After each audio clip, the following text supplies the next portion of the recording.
Dave, what's up, brother? What's going on, my brother? We have switched roles here. What is going on? Yes, You're there, I'm here. Yes, we have, man. And it's good. Again, as always, it's always good to see you, man.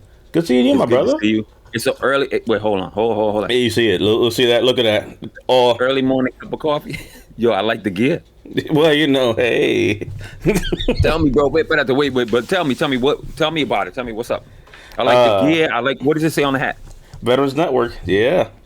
Talk to me. Bloop. Right Talk there. to me, bro. What made you? And I'm gonna start. I've known Dave. How many years now, Dave? You think?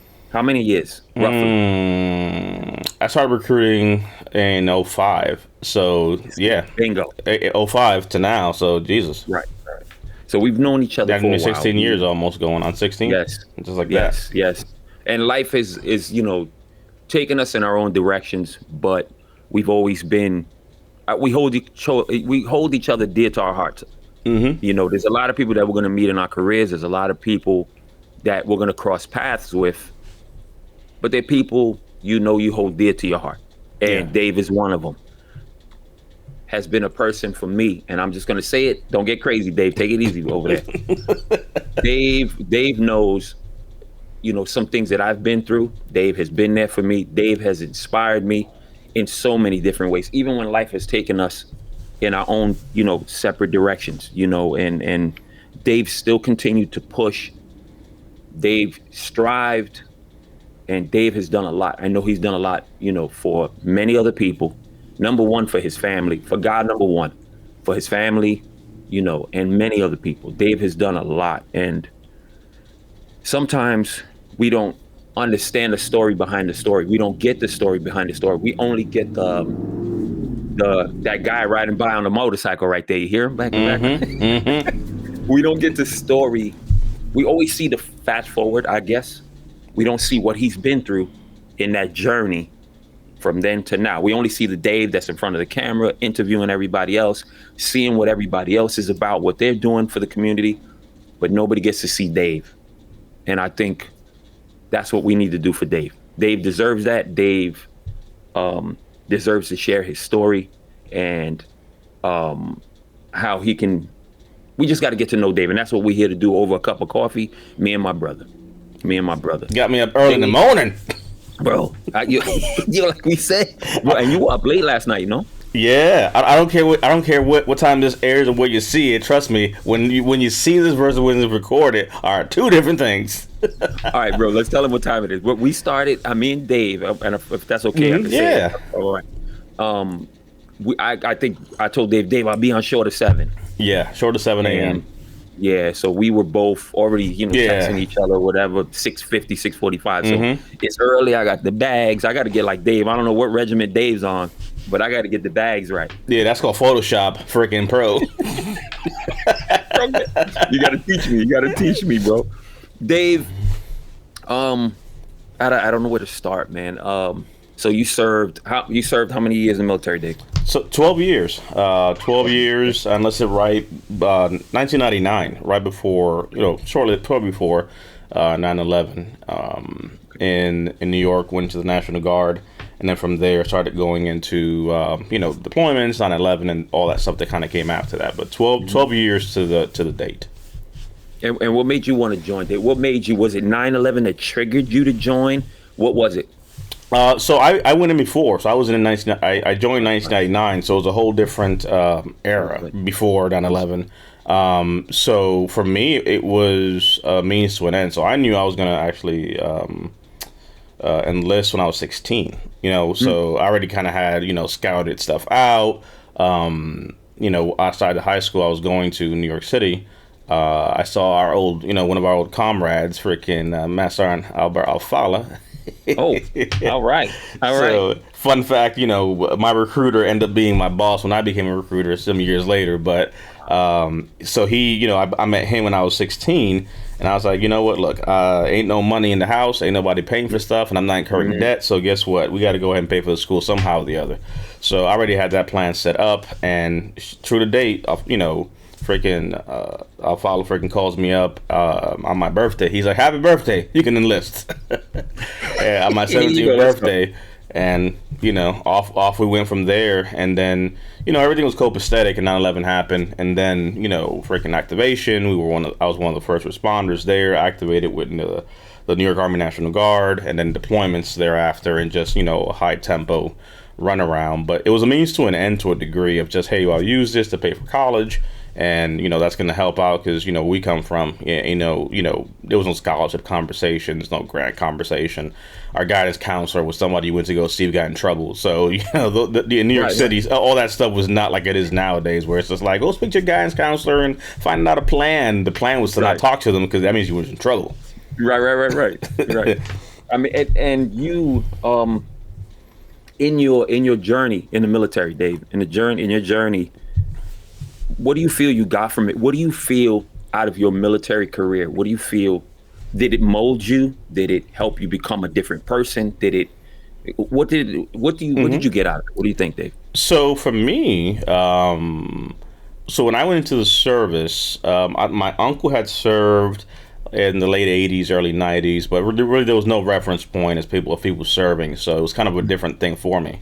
I kind of talk about it sometimes, but I actually made a point to try to join the Marine Corps, but I couldn't find a Marine Corps recruiter. Fun fact, there was like none to be found, and I was in New York City, so you see them all over the place. It's like, well, where the heck are they? But I guess I'll tell you who I did find outside the high school, freaking out there on the little table, he was out there like, hey, come here.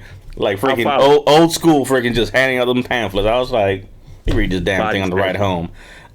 Straight scooped me up, told me, hey, is infantry, finance, or plumbing? I was like, well, goddamn, brother, when you put it that way. Right. So I guess I'll go infantry or something like that. Yeah, I mean, it was like, good Lord. So long story short, what ended up happening, but my big takeaway from it was, I would say definitely molding. So I looked at it. I was actually going to be, I was an aviation major, and I was going to fly aircraft. So I was going to go to Ozark, Alabama, to Wallace University. So that was the plan. I was in an aviation high school, flew planes since I was in middle school. So it was like, hey, this will be pretty good to do. So I looked at a complementary, thing. So when I came to the military, I went into finance, because my thought process was, if I have a backup, I'll do aviation until I can get licenses and continue moving forward. I can use this as a backup. But, like anything else, you go into it thinking it's a means to an end, and then you realize, like, wait a minute, I'm actually pretty good at this stuff. Let me actually go through, the process of what this service is. So for me, I think the takeaway was a lot of discipline that came out of it. I wasn't really, thinking of making it this big thing, but it became more than what it was. I was in, I'll do my 4 years and I'm out. But then 9/11 happened, and, being there and being a first responder, we were there like 45 minutes to an hour after, the towers fell. And I was there till all the way till 2002 of March 2002. And at this point, I'm barely 20 at that point, or whatever case may be, 19, 20 years old. And to be in that environment of having to do all this stuff, it's like, man, this is a whole different lifestyle, so that kind of took a life of its own. So needless to say, two things. One was interstate transfer was not as easy as Albert Alfalo made it out to be. So I'm not saying that what I'm saying or what I'm not saying. But yeah, that contract got signed and them boots got put on, and then the aftermath I had to figure out my own. So that didn't really happen. So we had a course correction, but it was one of the best things that happened, in the grand scheme of things, as far as finding purpose and just learning stuff. What I mean? Like, how it is. It's just coming from that background, being immigrants, being a minority. That was a whole different world. So it's just like, man, what have I got myself into? Because mind you, I'm 17 years old at this whole thing. Right. And in boot camp, I freaking graduated on my 18th birthday. So on my birthday, we graduated boot camp. So needless to say, that dress uniform was mighty sweaty, because there was a whole lot of pushing. Bro, let me ask you, man, and being that you were there for 9/11, and if it's something that you don't want to talk about, then it's okay. What was it, as far as 9/11 is concerned, what was the most impactful thing for you, for Dave, being there on ground, being there? Because I was overseas, so I don't know how that must have felt. I always watched a lot of TV and thought about it in a different manner. For Dave, being there, seeing it, what was it? Was there anything that changed your life forever from that day forward that Yeah, But so, for me, it was weird, right? So, one of my good brothers that I served with, Steve Romlikin, he actually passed away a few years ago. He calls me up and he's like, "Yo, D, we got to roll." Well, he's like, "Yo, Pete," it's just funny the iterations of who knows you as what, right? So right, over here, most of the folks like, "Oh, that's DP," back to Sergeant P, or all the stuff. So he hits me up. He's like, "Yo, Pete, we got to roll," and I'm just like, "Yo, what is happening?" He's like, "Turn the TV on." I'm like, "What movie is this?" And you know what I mean? Because I was going to college at the time. And I actually went to college a few blocks away from Ground Zero. So I was in New York City downtown going to school at Nyack University. At that time, I was a theology and business major, which is hilarious. But I was going to Nyack. The quick segue on that is, I was raised in a very, Christian household, Pentecostal household. And I'm going to go to college, and mind you, it's a course correction, so I'll follow. Puts me in boots. I'm not going to Alabama anymore, so I'm in New York City. So I took like a half gap here. I'm like, you know what? right. Forget it. I'm going to go to Nyack. I'll take up theology, and that's what I'm going to do. My mom's like, that's cute and that's great, but you can't pay bills with theology, so you got to do something. Right. So I was like, well, look, we'll do business in theology. She's like, fair. So, but that day actually, I did not have class. I have class. The next day I had class, but that whole areas where we hang out. You go to the road truck and get a bagel, coffee, tea, and all that stuff. So I would have been in the area had I had class that day. Is my point, because that was that early morning type of thing. But long story short, Steve calls me up and he's like, "Yo, we got to roll, turn the TV on." I'm like, "Yo, what is this?" He picks me up. We get in the vehicle, and again, mind you, I'm freaking like, still half asleep. Like, yo, what is happening here? Of course. We're on 495 heading into New York City on the Long Island Expressway, literally doing 100 miles an hour. And the most eerie thing is, I can only equate it. And mind you, I went into law enforcement afterward, and I've been into, high speed stuff and everything. But that for always will remain one of the most vivid things, because everyone is leaving New York City. Like, literally, it is a gridlock leaving. And there is no one going into New York. It is literally empty road and just first responders just choo, choo, choo, choo, choo. So literally we're doing 100 miles an hour on freaking the Long Expressway because you don't know what's happening. All you know is this is happening. And I'm in there freaking getting dressed, putting my boots on and stuff. Steve is freaking halfway dressed himself. And all we know is we got to get to the armory because you don't know. And it's just like, hey, if you're available to get report, just like everything is out the window. It's like a Frago, just, all hands on deck. And we're speeding on. We get to like a toll booth in New York City, coming into New York City. And the lady there is just like, come on, go. And it's just like, man, this is the first time we ain't paid toll in my life.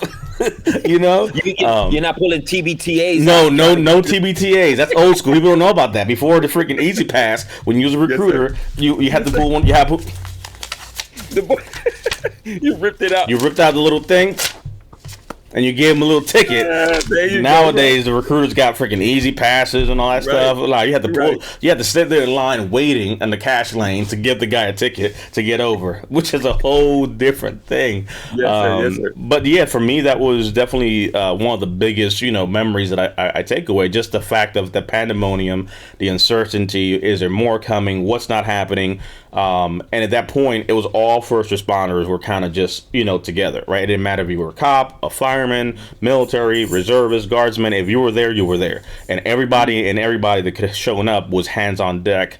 And then, fast forward being there for me, I think what really was very impactful was not just being part of the, being a New Yorker, being, responding, not knowing what's going on that first day, and then showing up every day after that, and just kind of things normalizing into a routine. But seeing the notes, we used to have like fences, and you'd have like locks and notes, and people would put stuff like, "Daddy, we're looking for you," and things like that. And the remains that weren't found. No matter where you were in the perimeter, whenever something was found, everything stopped. Like literally everything just stopped, and it was just silence.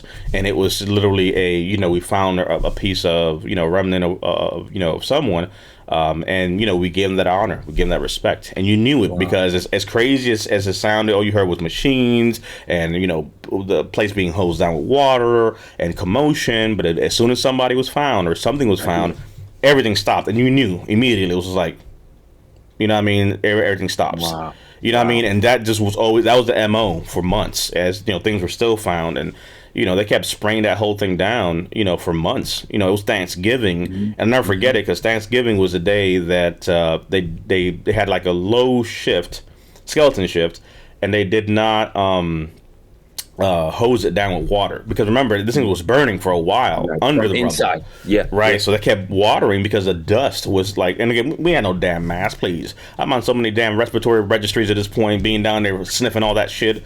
You know what I mean? Man. But that Thanksgiving day, all we smelled was pure dust, because it didn't water anything, and it was literally like being in like Mad Max Thunderdome. All you smelled was just dust everywhere. It was horrible, and it was just like, yo, what is happening here? So needless to say, I think that part of being a New Yorker, responding, showing up, being there at such a young age, that was not what I signed up for. Remember, because it was, we signed up, when we came into service war. It was kind of quiet, right? It was the late 90s. It was college. I'm paying for college. Yeah, exactly. It was, hey, I followed true to his word. He's like, hey, young blood, sign up right here. 1 week in a month and 2 weeks in the summer. Right. I said, say less. Right. My mom was like, mijo, what are you doing? And I was like, they're gonna pay for college. Next, none of it happened. College me. Now it was freaking, I was freaking mobilized that whole time, and then freaking 2003 deployments, other deployments. I was like, yo, you doing more active duty time, AGR? I'm like, man, they done freaking gave me a whole nother script. That's right. And then you ended up in recruiting. But then man, and then you went to being into. So where was the transition from that into recruiting? What made you say, you know what, I'm gonna go do this thing? Yeah. So and what made you do that? So 9/11 happens. Activated that whole time. 2003 comes, and then it was like, hey, that's when 2002, 2003. Remember those first images of caskets and like, yo, we are in combat, and it was just like, oh snap, it's going down. And I'm just sitting there like, oh Dios mío, what did I get myself into? This was supposed to pay for college, and your mother, Mira. And she's like this. She's like, we're gonna have a prayer circle because they're trying to take Davey out of here. I'm like, oh no. Right. So 2003 comes, it's February, and they're like, hey, we come to a drill weekend, and they're like, hey, we might get, the word on the street is we might get mobilized. I said, well, what does that mean to us? I'm like, means what does that mean for me? Exactly. Like, so what does that mean to me? And they're like, we might be deploying. That means you see what's on TV, and mind you, this is the height of where all they're doing is showing caskets coming back and combat operations. I'm like, we gonna die because I am with a bunch of train wrecks up in here. So they're like, but we don't know what's gonna happen. I was like, all right. And we had drill. I promise you, it was like a day or two after drill. They call up and they're like, well, I can't. They was on iPhones, right? It was like old school. They're like, I forgot what the hell was the code word. They were like silverback dragon or something. I was like, what? Because that was like the code. You know what I mean? Like that's the activation word. Like, if we call, we'll let you know, silverback dragon. I'm like, first of all, nobody told me. Wait, I missed formation. Right. And my whole thing is, even the call, how it came, like all these years after becoming a senior NCO, it's like, that was never protocol. Someone just came up with the idea, like, hey, listen here now. If it goes down, we'll call you, and it's true, because Silver Dragon's flying is the code word that we're getting mobilized. Two damn days later, they're like, Silver Dragon mobilized. I was like, what? No. You just said it on Sunday. You just said it on Sunday. On Monday, Tuesday, they're like, yeah, we need you to go ahead and report. We're about to deploy. And no. And so what ended up happening was we got mobilized to deploy in 2003. We were supposed to go to Iraq in that first wave. But the fun fact is the job that we had, because we're finance, and my job at that time was accounting, which got phased out, they had no one to really do that job. So the problem was, one of the biggest issues they had during that 2003 surge was reservists being mobilized and people were not getting paid. Because remember, it was 1 week in a month, 2 weeks in the summertime. The reservists and the guardsmen were not on the regular pay system. And that pay system they had was, I'm talking about, like those old school DOS program, like boop, beep, boop, beep, boop, boop, boop, boop. Like, it was not, yeah, exactly. It was like daggone freaking DOS program. So all that to say, they were not, reservists and National Guards were not getting paid. So they was like, hey, we need y'all to be part of the pre-mob, demob team and make sure people's pay is on point, because we're getting a lot of congressionals, people being deployed and not getting paid. So they actually rerouted us and said, no, you staying at Dix. And then we went to Drum, and then we went back to Fort Dix. So I spent 2.5 years on deployment, and all we kept doing was just mobilizing people, bringing them back. But the part that sucked was literally people that we had mobilized, we literally demobilized. And, you know, the sad part is there were 100 people left, and sometimes 90 people came back. And that whole, like, hey, I remember, hey, Mo, what's good with you? Oh, Mo ain't come back the same. You know what I mean? Like, being part of that whole thing, it's like, hey, I remember these cats. I remember the 245th. And it's just like, man, 245th looked kind of light. 245th had it hard. You said something, just triggered a memory. It's crazy how you said you saw those people go. When you saw them come back, you just saw that they weren't the same, right? They weren't the same. Just to share a quick story, the same thing happened. I had left to Iraq. I came back from Iraq. I was in the PX in Fort Benning. And I remember seeing a battle buddy of mine, because I got released to clear at the 7-month mark. They stayed an extra 3 months. And I ended up seeing a buddy of mine at the PX who had to go back. He had to go back. He was returning, but he had like a 100-yard stare. Yep. He was walking through the PX, and I saw him from far. And he was just walking, and it's just like he wasn't there. And you could tell. I mean, I'm sorry, man. It just it made me think about what you said about changing, and it's just wow, crazy. Yeah, but I'm sorry, man. No, but that's exactly what it was. It was seeing folks in that kind of environment, you know, and just seeing that change and that difference from how they were to how they came back. And you know, you remember certain things, like some people stick out, you know, that cat with that funny long ass name that you call Alphabet, because it was like just Jaquinte Paputo. You know, it's just like, whoa, how the hell do you pronounce this damn thing? I'm like, I'll take your word for it. But literally those type of things were huge, where it's like, you know, seeing that. So from there, you know, the 2.5 years kind of got done. At that point, you know, my wife and I were dating at the point, at that time. So my first son was coming around, and it was just like, okay, now life is forward. We're stateside. I go home on the weekends, and, you know, the wife is home. At the time, the girlfriend, you know, but child on the way. It's just like, man, life is coming to a shift. Deployment is done. I have a kid. What do I do now with this stuff? So it's just like, well, you know, here comes freaking old freaking Alfala. Like, hey, there's always space for you over here in recruiting. I'm like, well, goddamn it, I don't really want to do this shit. But I gotta pay some bills, and I gotta go ahead and take care of stuff, because, you know, school got put on hold. You know, I spent the last 2.5 years, damn near 3 years, you know, active, deployed, and all that good stuff. So it just made sense of like, okay, let me start planning. What are my resources? What are my options? And, you know, Alfala was like, hey, you know, this is, you know, we got a spot here. I got an AGR spot for you. And this is before AGR spots were being coveted the way they are, where like you have to pull teeth to get in there. So he's like, hey, you got to pass that PT test and, you know, be able to do this stuff. Now it's just like, ay, Dios mío, I haven't run in a while. You know what I mean? And, you know, got it done, and went into recruiting, you know, as a means to an end, same type of thing. You know, not thinking that it would be much more than just, hey, this will be a stopgap to do something. But I went ahead and did that because I had applied to the Federal Air Marshal Service, which I went on to serve after in 2005 for. Another person I served with, he had applied as well. He put his application in like a day before I did. He got called 2005. They didn't call me to 2008. So I was in waiting, and they had like a hiring freeze. So I was like, well, crap, now what I'm going to do? So it compounded it. Well, I guess I'm going to go to recruiting until they call. So in my mind, it was always like, hey, I'll do this until, you know, that kind of comes through. Because my pop, it was funny. He was just like, hey, they're hiring over here. Look at the newspaper. I was like, I'm looking into this thing. And, you know, I applied, but they weren't hiring. Well, they were, but then they had a hiring freeze. The guy who applied the day before me, he literally got called immediately. So we had like almost a 2-year gap only because of a 1-day difference in applying for the job, which is crazy. And then recruiting it was, and that's when, you know, we met kind of on NDOC day over at freaking upstate New York, as, you know, we kind of checked in for recruiting duty. So that's how we got to the recruiting part there, which was, you know, making a point to check a box and, you know, provide and get a job. And, you know, it's like, all right, well, college didn't happen. Now what do we do? Active duty was a thought. AGR made sense. So it's just like, okay, well, let's go about it this way. And I think an AGR sort of stabilized you. You know what I mean? It stabilized you. You had your family coming.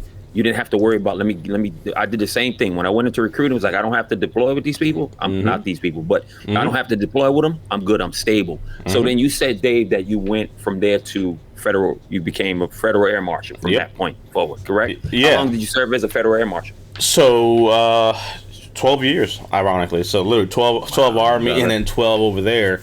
Brother. So that was right when we were actually at our last conference, I want to say, in Saratoga. And they called us up. This was 2007. They called us up and they're like, hey, they called me up like, hey, we need you to come in. And mind you, at this point, I had been 2 years playing this game with these people. And I'm like, look, man, I'm just getting back from Saratoga. I ain't got time to come down for no piss tests. You know, you guys always keep calling me for stuff and ain't got nothing for me. I can't make it.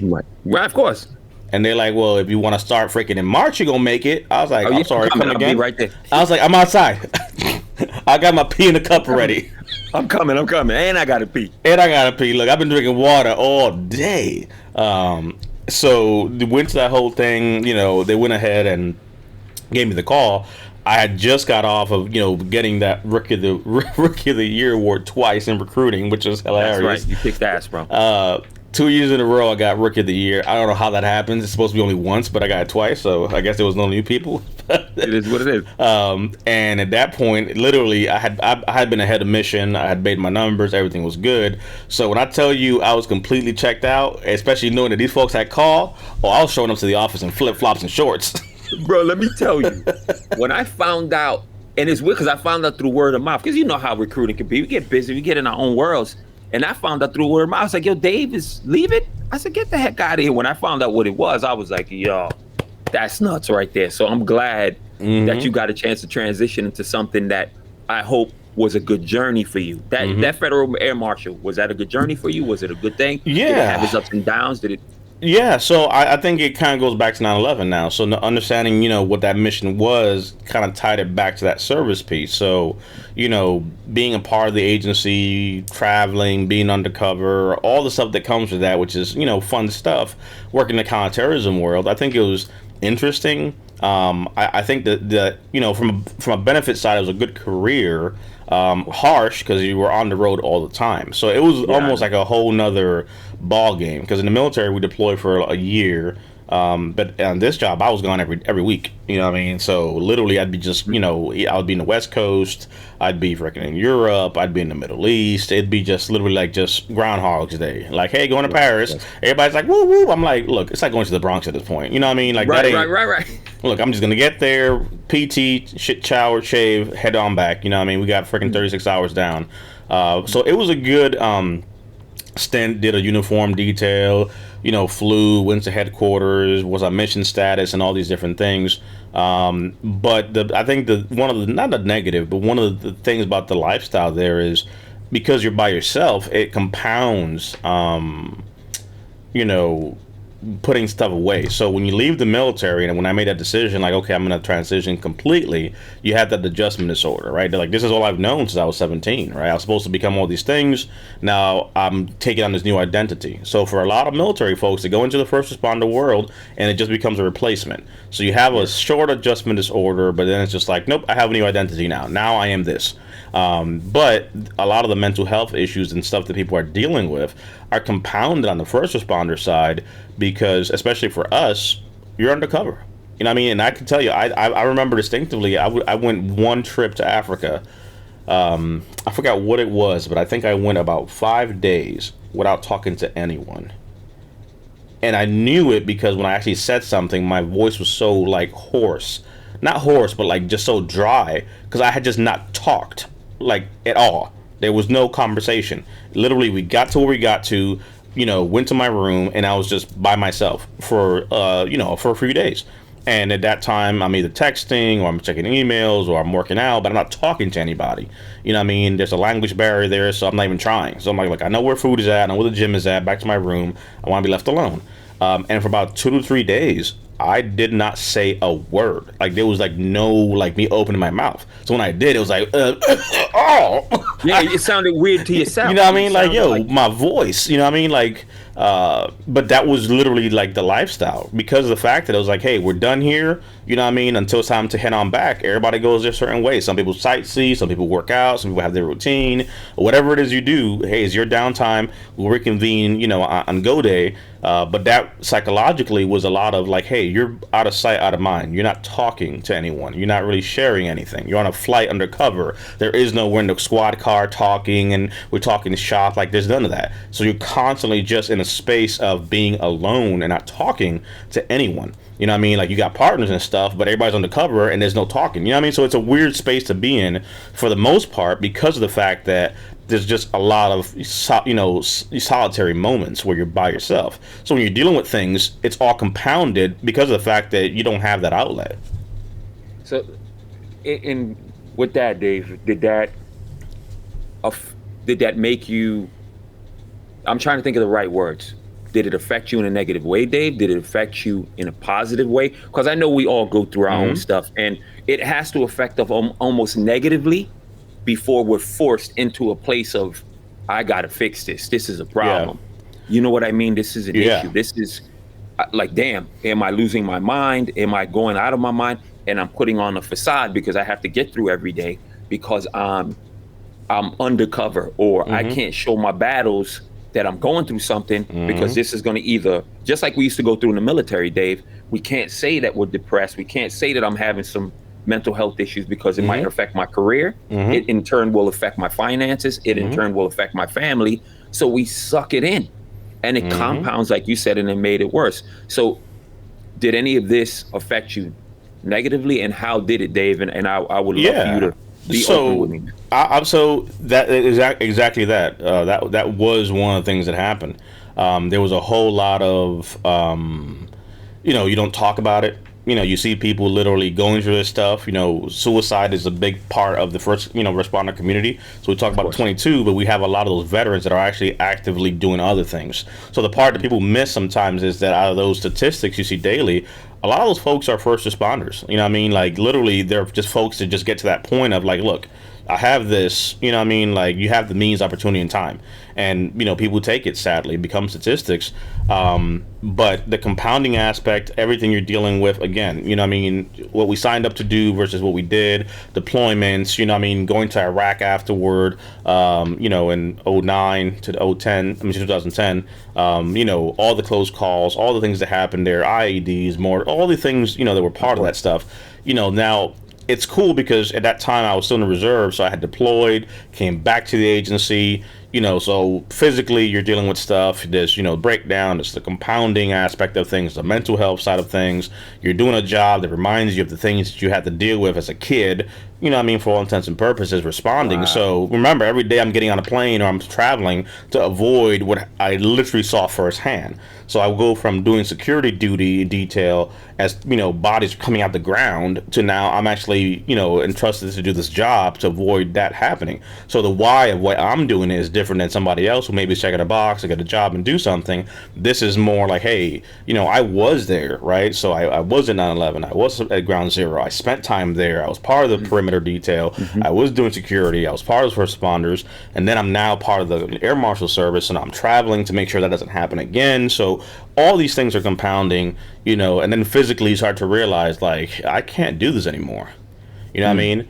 And I can tell you, so for me, the hard part was, it was one trip to Germany, and, my prostate, I just, so it's funny. So I talked about, this here. So I have some matcha tea. So like coffee, I can't drink it anymore because literally, you imagine it, like I'm taking a 20-hour flight to Turkey. What do you think we're doing? Freaking coffee. Yeah. And it got to the point where it's just like I am in Turkey, in the fetal position, in Germany, in the fetal position once I get to the room. So I'm in pain this whole time. And I'm like, what the hell is happening? So I'm in the fetal position once I get to the room, and I'm down the whole time. People knock on the door. Hey, P, we're going to go ahead and freaking get some food. You coming? Nah, I'm good. My stomach's kind of upset. I'll catch you guys tomorrow, for showtime. Yeah. Showtime being when we're leaving, wheels up. Right. Because depending on where we went, we had downtime. So sometimes you had 24 hours more time depending on where you went. So for Germany, we had like a 30-hour, downtime. So I was like, hey, I'm not feeling too good, so I'll catch you guys at showtime. Showtime being report time. Right. And I spent the whole night in a fetal position. I just couldn't move. I was literally fucking just in pain in the fetal position. Like, yo, what is happening here? And one of the things I was dealing with was my prostate. And, when I had to go finally see a urologist, he's like, yeah, we got some problems here. Like, you know what I mean? Like, what are you doing? And it's just like, well, this is what I do. He's like, okay, so you're in a pressurized environment. You have an irregular schedule. You're drinking caffeine up the wazoo. You're irritating like all the things that you should not do, you are doing. This is not going to be a very good thing for you to do, right? So now psychologically, it's just like, what do you mean now? Like, this is my job. I can't not do this. Like, in my job, you're either flying or you're not. You know what I mean? Right. So there is no, in between. You can't do this, right? Like, what am I supposed to do? Like, there's no desk job in my job. You know what I mean? You're freaking on the road or you're not. It's a very static job. There's none of that like, oh, I'll do this detail here. Everything is temporary. The job is flying. And luckily, shortly after that, that's when I got the transfer to go to headquarters in Virginia. So I had bought myself 5 years of time where it's like, okay, I'm having these medical issues, but I'm going to a ground assignment. I'm going to headquarters. It's 5 years. So, hey, you know what? Maybe I'll go ahead and say, I can work my way up now. Because if I get promoted, then as a supervisor, I don't have to travel because now I'm running teams. So for me, it's like, okay, I did my time, my uniform time, my flight time. When you're flying, you're on mission status. So that's the term. I'm on mission status. I did a uniform, detail. So I was in Penn Station, suited up and all that crap in the airports and everything. And then, 2015 came, and it was like to headquarters we go, uproot the whole family. We ain't got no family in Virginia, but that's where headquarters was, so off we go. You know what I mean? And it's just like, the wife's like, hey, no problem. So uprooted, she, had to leave her job and find a new job in Virginia. So everything's resting on me coming here. And I'm busting my hump, and I'm doing my thing. And, the time comes where it's like, all right, halfway through this 5-year detail, things are not kind of coming together. That promotion ain't coming. The brown nosing and the schmoozing ain't there because I'm just, I'm just the guy that gets it done. You know what I mean? I don't talk. I don't socialize too much. I'm just there getting the job done. And it's at some point that political government game starts to kick in of like, hey, others are moving up because of who they know, because of how they look, because of what they're not, and I'm just not that person. Dave. And, then reality hit like, okay, this is it. And what happened for me, so there was a lot of lows, but one of the first lows was 2017 when one of my supervisors was leaving. He was kind of grooming me to replace him. And he was like, hey, I want you to run this. You got this, blah, blah, blah. So I'm like, I'm owning this, right? Like, dress for the job you want, not the job you got. I own that bitch. It was like, look, I am running this. And I was acting and doing all that stuff and all these crazy projects and everything. Long story short, one day out of nowhere, the promotion comes out, and they're like, hey, we went another way with someone, it's not you. So for a whole year, I'm acting as, this in the supervisory role, only to now have to basically train somebody else to take the job I'm doing and go back to my old job. And now I'm at the 3-year mark. I'm like, oh, this is not going to happen at this point. Like, I just now am completely, convinced like there is no promoting at this point because of how things are happening, which means I got to go back to flying. All the conditions I have are still happening. So I still have all these medical stuff. But the lucky parts are because I'm in a ground assignment, I'm not traveling as much. So I still had to travel to keep proficiency, but it was not full time. So we had to do like sporadic monthly trips here and there. And even that one trip a month was killing me. And I was just like, there's just no way I could do this full time. So long story short, I'm in this dark ass place and I'm just like, this is not happening well. I've uprooted my family, come to this stuff. I can't physically do this thing anymore on top of the mental health piece and other physical things that I'm dealing with. Why even bother? Like, this is just a complete failure at this point. You know what I mean? Like, now I'm spiraling into this negative place, and I say, And in my frustration, I had applied to this program that came through, which was to go to DoD senior service school, and that's how I ended up going to the Command and Staff College, War College, and all that stuff with the Marine Corps. Right, right. And I think they just appeased me. So they were like, "Hey," I was like, "Look, I'm applying to this thing," and they're like, "Oh yeah, whatever you want," because they're basically saying, "Hey, look, we need this guy to keep it together, train replacement." So whatever I wanted, they were just trying to appease me, knowing that I would never get selected for it. But I took everything I had and put it into this application of why they select me. Sure as shit, they select me. I get sent for DHS as one of the 2 representatives for the entire goddamn department to go to this program. And it's like, how the hell did that happen? So now I'm like, oh, this is definitely going to be the part, because I'm talking about out of my whole agency, I am the only person being sent to this one program during that time. So I know for a fact that I'm like, oh, this is great. But the problem is I'm at command and staff with, O4s, promotables, officers. I'm the only civilian in the class as a civilian representative. So I'm coming representing Homeland Security. That's the way these programs kind of work. And the Army's there, Navy's there, Marine Corps is there, international folks are there, Taiwan, Canada, me. So I'm all things government. And I'm in this space where, like, you're kind of back with the boys, but you're not. You know what I mean? You're with the military folks, but you're not. I'm out of service at this point. And, you feel like you're back with, like, I'm back in my element, but not really, because I'm not. But they kind of embrace me. But it's like, oh, you're probably service. And I'm just like, oh, yeah, I guess I am. You know what I mean? Like, I'm not, I'm not seeing us different. I'm seeing us the same, but I'm obviously not them. You know what I mean? So I see now others excelling and moving up. And they're just like, well, this is great, right? We went through the whole stages of group forming, norming, storming, forming, performing. And we kind of get together, we're in tight niche, and everything's great. And halfway through, orders start coming. Everybody starts getting orders. After graduation, where you going? I got Oki, I got Command, I'm going here, I'm going to freaking 29 Palms. People going there, hey, DP, where you going? I'm like, man, I'm going back to headquarters, they can't talk about it, take your, air marshal, no habla de eso. G14 classified. When I get there, I'll get a folder, and they'll be like, right. Going gonna goddamn well ain't shit gonna happen. Right. You know what I mean? But I can't tell them that. You know what I mean? So I gotta show up and show out. Graduation comes, senior folks come in, and it's just like, man, this is a good thing you've done. This is amazing. This is great. I come back fired up. I'm like, I'm gonna change the world. Right. 1 day, 2 months, back in the same cubicle, and I'm sitting there now, feeling like a laughing stock. I'm like, so I've gone away for a whole year, because I was gone for a year. Like, I was in Quantico for a whole year. Away from your family, away from everything that brought you comfort. Go ahead. So I was there this whole time doing this. Like, again, another investment in the future. Nothing. Literally came back, not one thing changed. All I got was another master's degree. Great. But no promotion came, no selection came.